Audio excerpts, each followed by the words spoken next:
Hello mga kangani, ito nga pala ang araw ng kasal ng aking bestie at ito ang naging preparation nila. Actually, maagang-maaga pa lang ay nag-umpisa na sila sa paghahanda. Ito yung mga food. Kung mapansin nyo, lahat ng kapamilya ni Kabin ang naghanda niyan. Siyempre, babae yung ating bestie at yan yung papa niya, kapitan ng ating barangay. At siyempre, hindi mawawala ang lechon sa kasalan. Yung ibang food nga pala mga kangani, hindi ko na rin na-videohan. Ito nga pala ang aking bestie at nakaligo na siya. Mukhang excited siya. Sana all.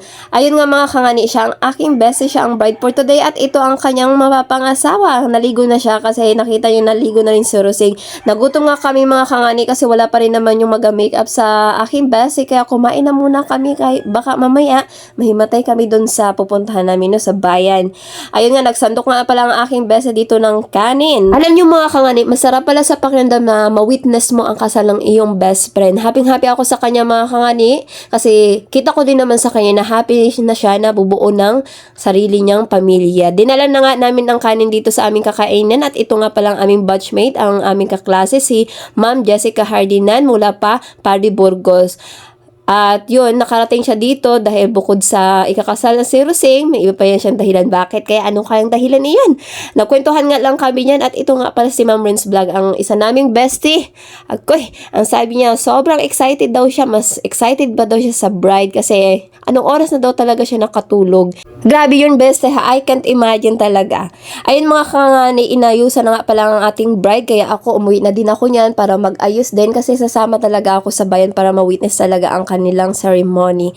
Ayun mga kangani, ito na yung mga naging paghahanda ko yan. Parang wala pang suklay-suklay at parang kukunin na ako dito ng liwanag sa sobra kainit. Ito nga pala kangani ang ating bride, sumakay na siya sa kotse nila, ang papa niya ang driver at ito ang groom. Hindi na nga pala na-videohan mga kangani ang pagpunta doon kasi mainit talaga. Mainit talaga ang makakasunog talaga sa balat itong kainitan. Ito nga palang ceremony at nag-umpisa dito. Ang una, pinaliwanag lang sa kanila ng judge kung ano nga ba ang kahalagahan ng pagkasal. Pinaliwanag yung karapatan nila bilang mag-asawa, both side, at kung ano pa man. Yun, naunawaan naman nila at tinanong sila kung pinilit ba. Siyempre, hindi sila pinilit. At kagustuhan nila yan na magpakasal na talaga. Walang magpipigil, walang kukontra. Ayan, ito yung pinakahihintay natin lahat mga kangani. Agoy, tinagalan talaga ng judge dito na patigilin sila. At kung kitang-kita nyo, parang hindi na yun sila magpaawat. Sobrang tagal talaga yan mga kani. Parang wala na yung katapusan, wala nang awatan. Tapos na talaga, sure na wala nang atarasan, wala nang pipigil. At pinirmahan na nga nila ang kanilang, ang kanilang kontrata na sila ikasal na forever. Hindi lang pang, yung bang mga kani, hindi lang yung parang magjowa na break ngayon, balik bukas, break ngayon. So, pang mag-asawa na hindi na ganun. Kayo na talaga mag-asawa, kaya bawal nang magloko. Bawal magloko, bawal magkaroon ng mistress. Hindi na yung pwede. Ayun mga kangani, ang mga ninong at ninang nagpirma na din diyan. Kaya yun, umuwi na kami pagkatapos. Pumunta na kami sa reception. Ang reception lang naman mga kangani ay sa bahay mismo ng ating bride. Ito yung mga kasakayan ko, si Ma'am Jessica, na mula pa talaga Pardy Burgos pero bumiyahe siya kahit malayo at ito yung mga ninang nila. Ayan. Ito na nga ang kaganapan mga kangani. Ayan. Ang una ay naghiwa sila ng cake. Sunod may wine pa.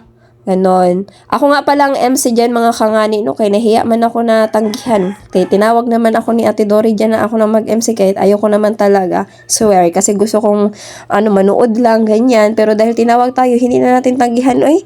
Kahit hindi tayo marunong sa, sa mag-MC dito sa Kasalba. Kaya tinawag ko din si Ate Dory para makaganti ako kay siya man ang may alam. Marami na siyang natin na nakasalba.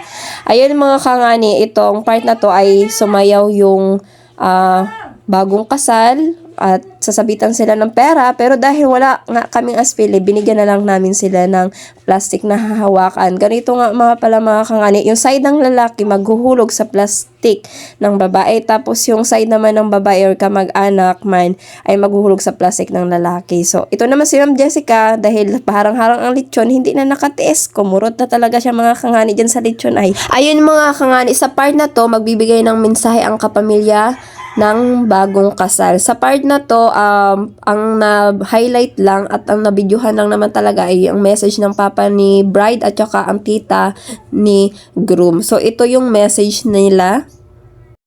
Panghabang buhay na yan, pinasukan na ninyo yan, hindi magpatuloy. Focus na kayo sa bagay, sa buhay mag-asawa. Yan lang, basta lagi nyo tandaan ang sinabi ko sa inyo, huwag magsakitan. Yung bagong kasal. Hindi. Sana, ang masabi ko lang sa inyo, lahat ng mag-asawa dumadaan sa pagsubok. Dito kami. Kaya namin itulong sa inyo.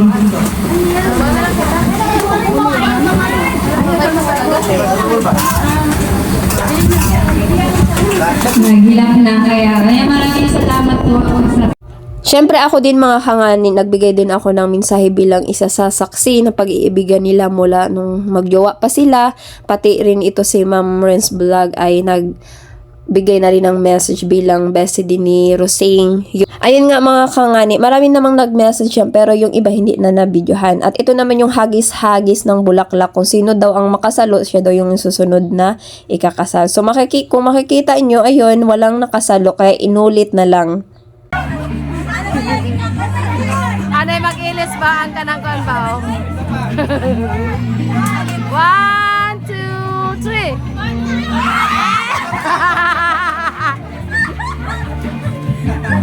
Sino kaya ba?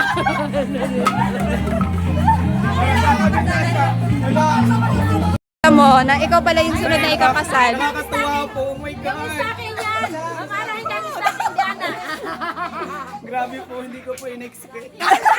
O diba, sobrang tuwang-tuwa. Akala mo naman may jowa na papakasalan talaga. Ayun mga kangani, kumain na nga kami dito at dumating na rin naman yung iba naming friend. Kung mapansin nyo dito ay napakaingay ay kumakanta talaga ang dalawang singer ng Villarreyes. Ito mga kangani, pakinggan nyo.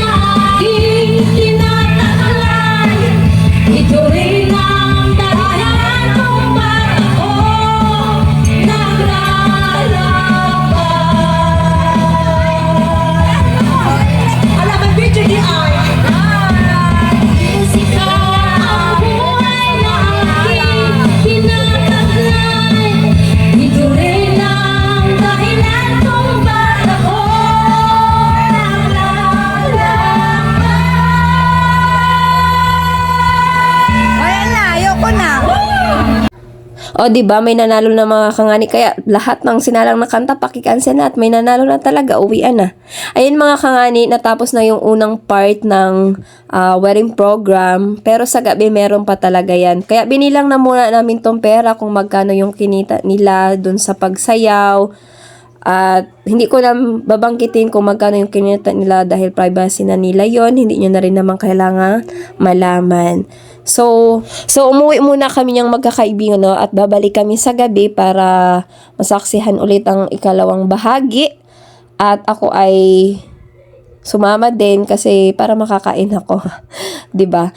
Ayun, ito yung part 2. Kumain lang ako niyan. Medyo mahaba pa, may sayawan pa sila diyan, pero hindi na ako nagtagal kasi hindi naman talaga ako nasayaw at nainom. So hanggang dito na lang mga kangani. Maraming salamat.